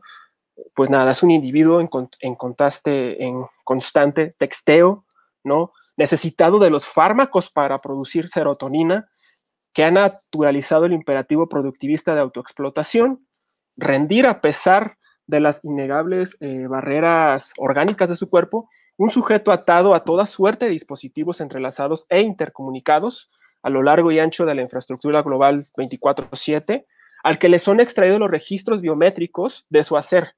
Es decir, si corre, si ingiere proteínas, si ahora está en un bar tomándose algo, si hace el amor con constancia o si se encuentra oxigenando bien, ¿no? Una huella digital que, como apunta esta filósofa Costa Flavia, la que considero mi maestra también, ahora se empalma con la huella digital y nos demuestra la persecución que el tecnosistema despliega por el control de nuestros cuerpos, ¿no? El ghost, esta particularidad constitutiva de la obra de Ghost in the Shell, ¿no?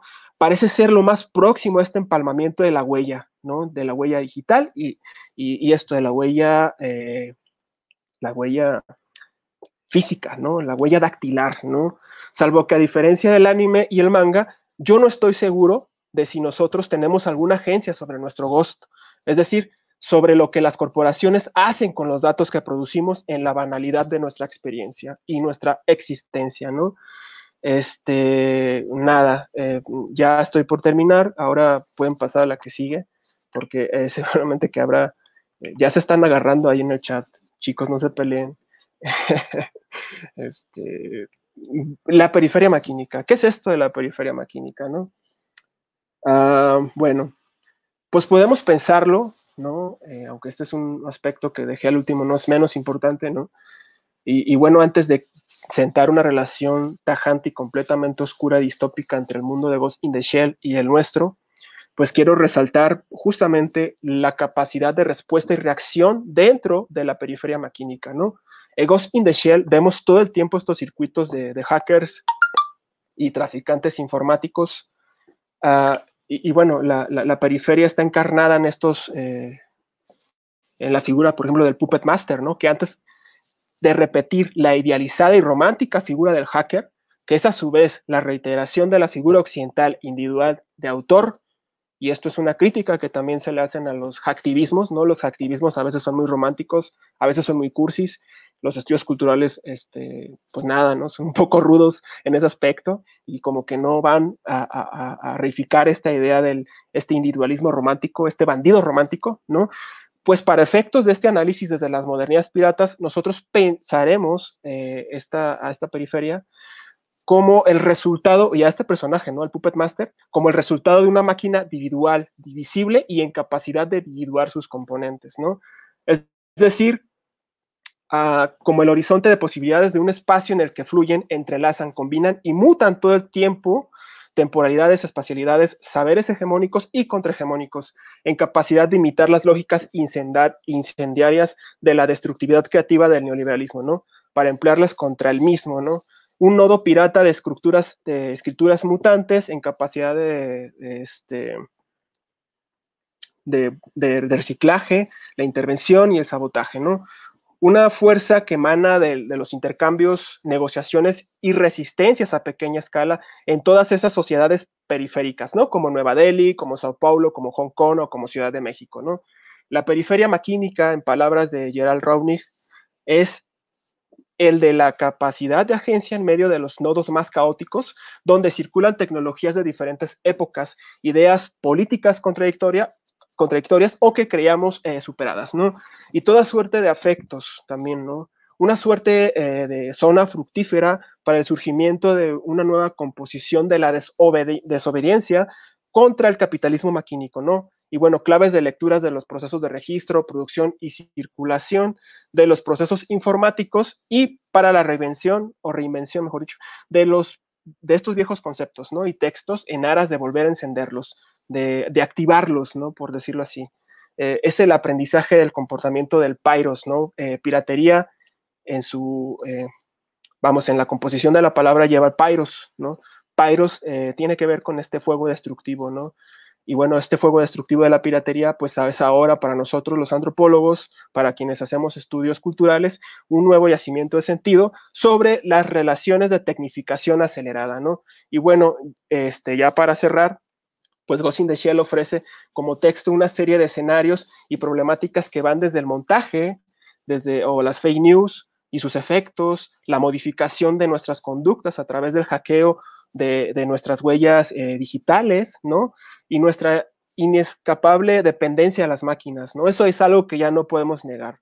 Las máquinas ya llegaron, están aquí, tenemos que aprender a convivir con ellas, ¿no? A negociar con ellas, ¿no?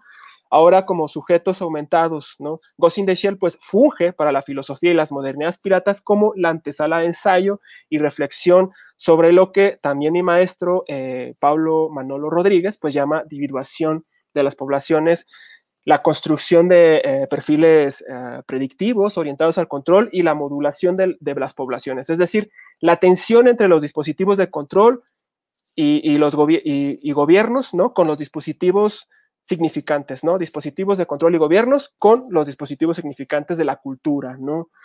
Y bueno, esto pues habrá bastantes aristas, ¿no? Podremos pensar justamente desde esto que estamos haciendo, desde las series de anime, desde el manga, desde la cultura material hasta la filosofía misma, etcétera, ¿no? Bueno, mi propuesta es considerar a Ghost in the Shell como una herramienta con la que a contrapelo podamos pues tener este tipo de reflexiones vigentes sobre nuestras condiciones sociotécnicas y tecnológicas sin perder de vista la pregunta por nuestra capacidad de agencia en medio de todo ello, ¿no? Y bueno, antes de terminar, aquí les dejo mis contactos. Yo les recomiendo la obra de Flavia Costa y de Pablo Manolo Rodríguez. Son dos filósofos latinoamericanos súper, ¿no? Mi trabajo en parte he partido desde allí, ¿no? Para hacer esta reflexión, debo decirlo. Y nada, sería todo por hoy. Gracias.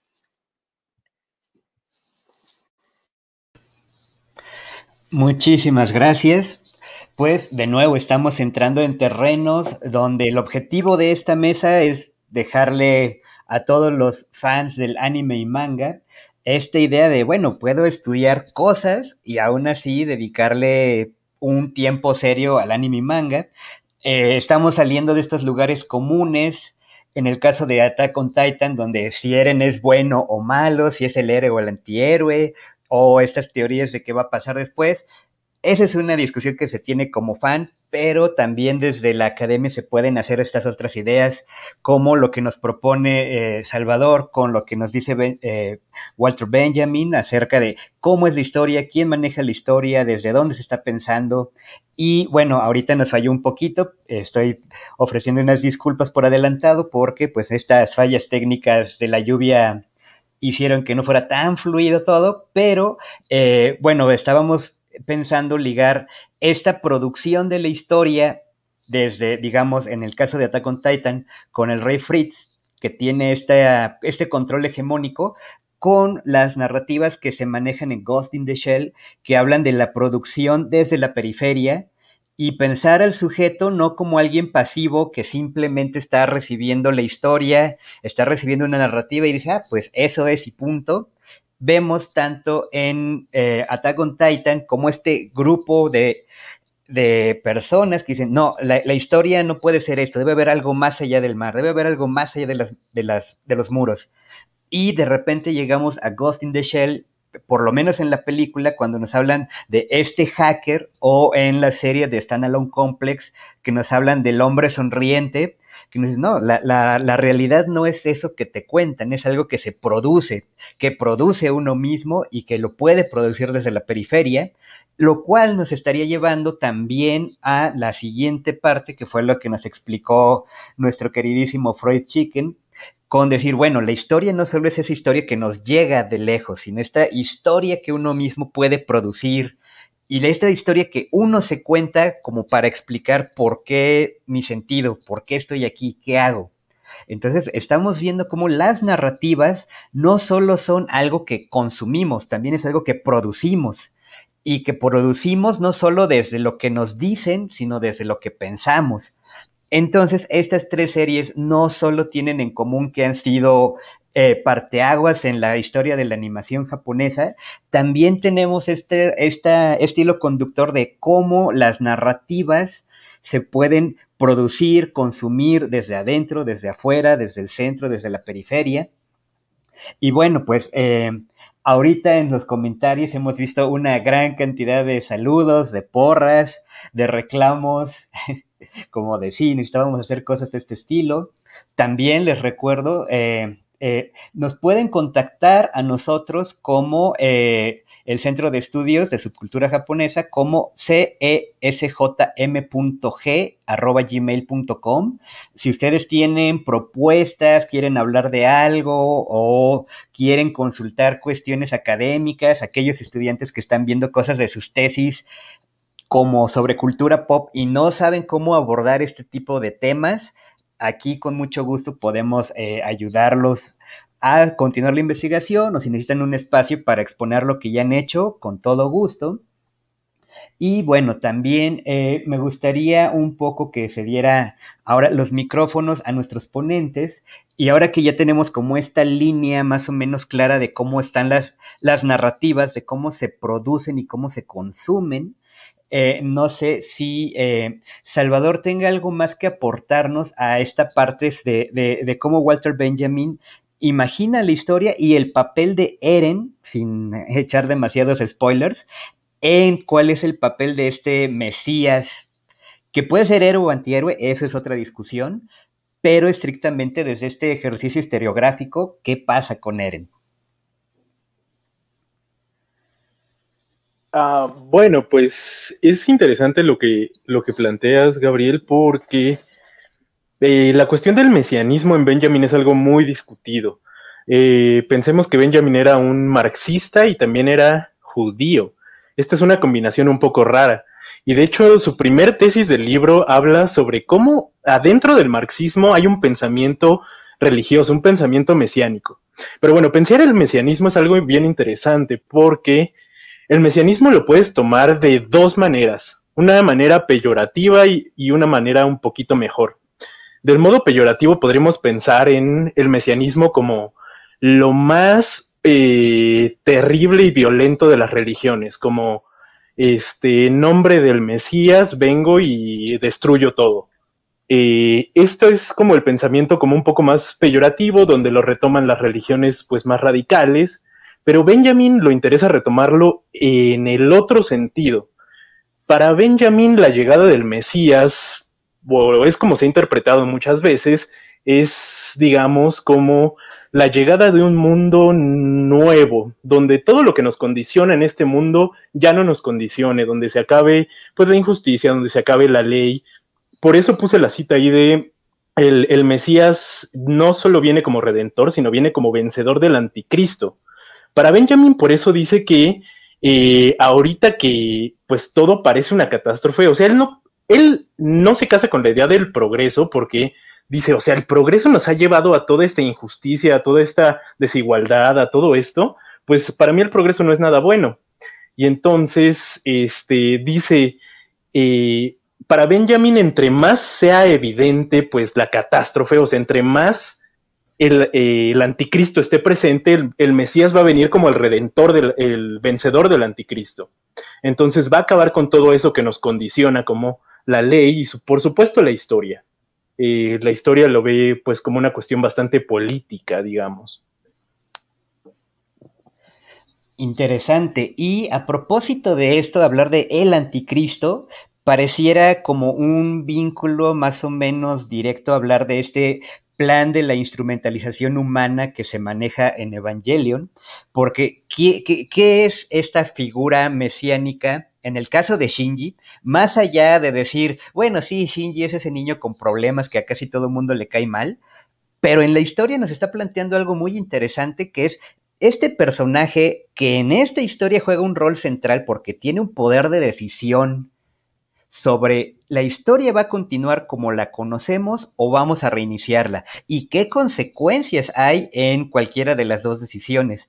Un poco lo que estamos viendo con Attack on Titan, vamos a salir de una cueva para entrar a una cueva más grande o estamos planteándonos un reinicio total y vamos a abandonar lo que tenemos en pos de algo nuevo aunque desconocido.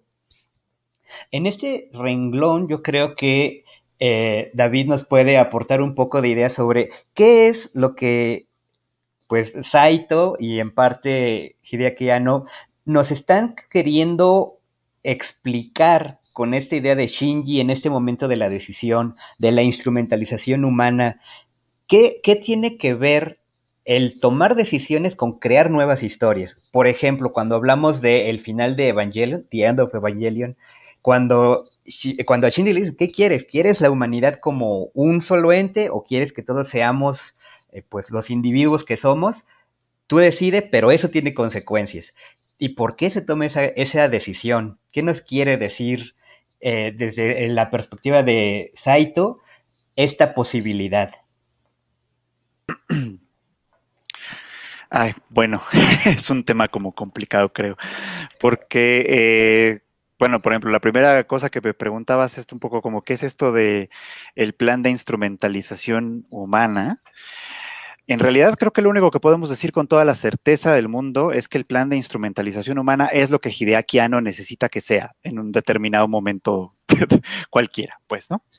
O sea, no es como que pase nada en específico. En los capítulos 25 y 26 de la primera serie, se nos... Tuvo la bendición de su autor y dijeron, bueno, está bien. Pero no voy a tratar de meterme tanto en este rollo de todo el universo de Ghost in the Shell.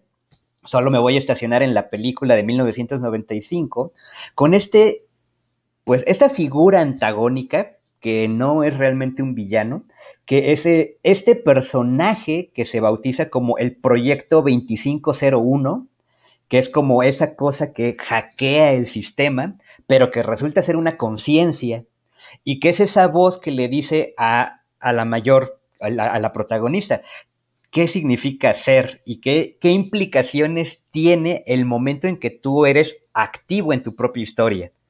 Vas a ser alguien que va a conocer todo, sí, pero ¿qué ganas con eso? ¿Qué producción va a suceder cuando pasas de la periferia a ser el centro? Y un poco esto lo vamos a relacionar con Eren, que de ser alguien que solo consumió una historia, empezó a producirla.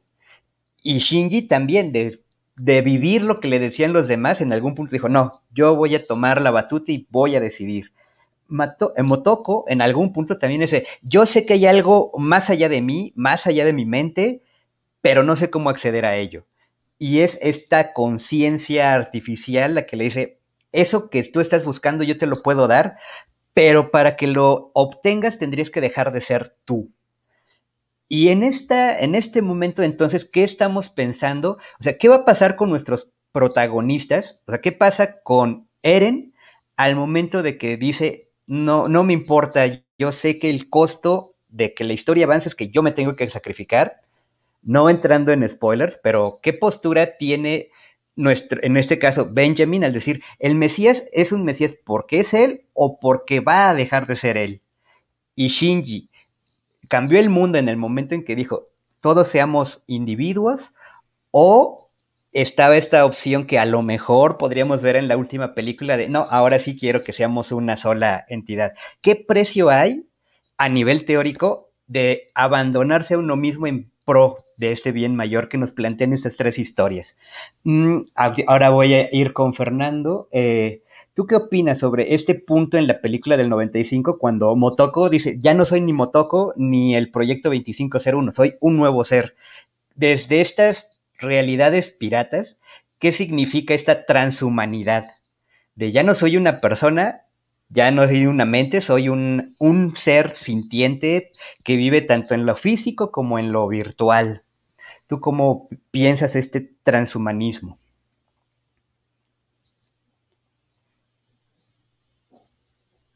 Gracias, Gabriel.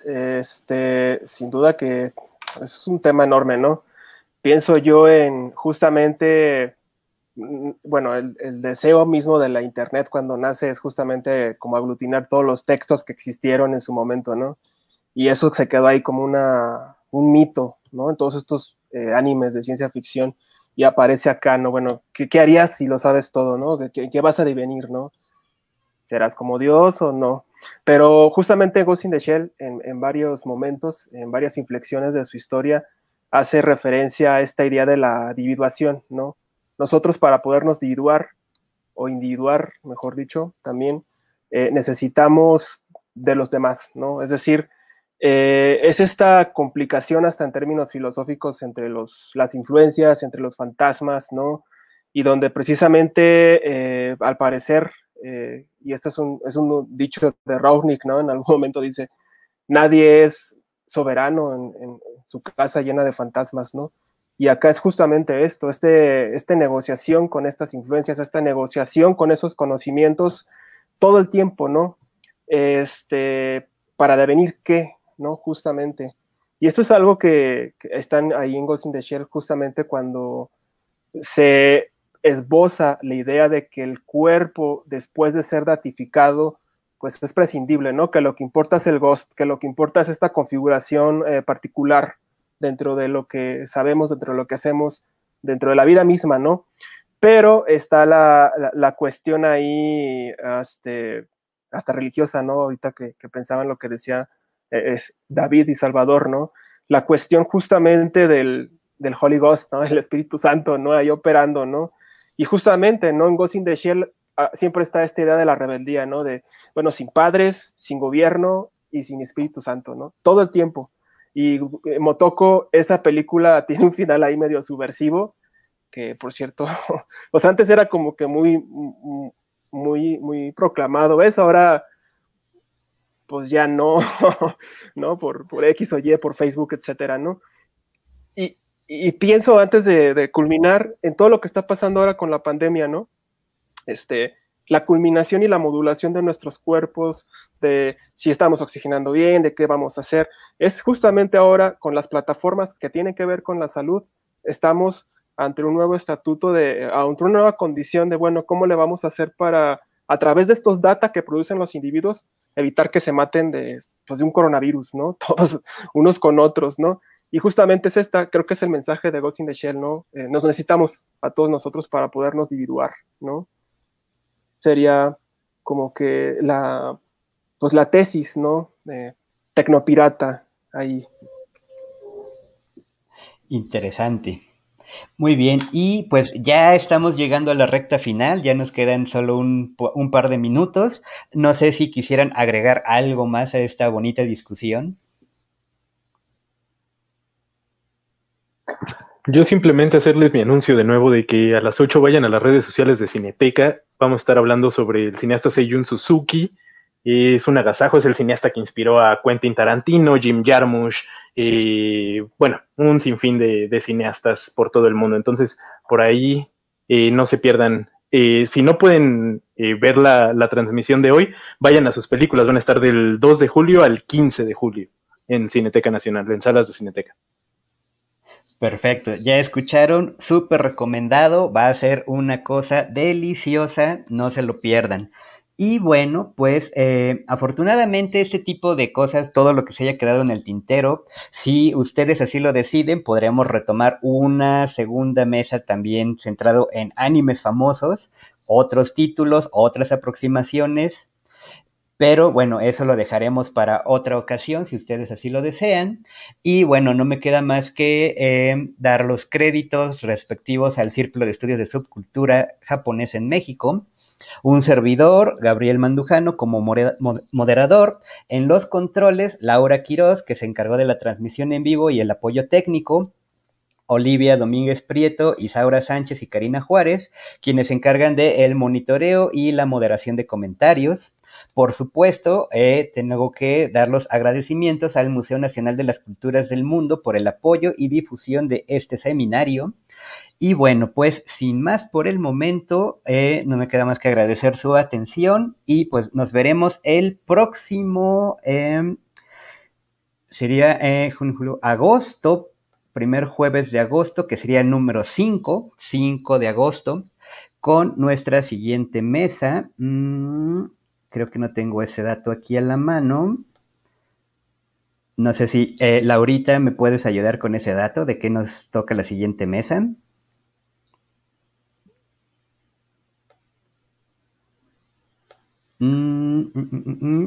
Bueno, por ahora tenemos solo este dato, el 5 de agosto, y no se pierdan las transmisiones en Facebook y YouTube, y vamos a estar dando esta información más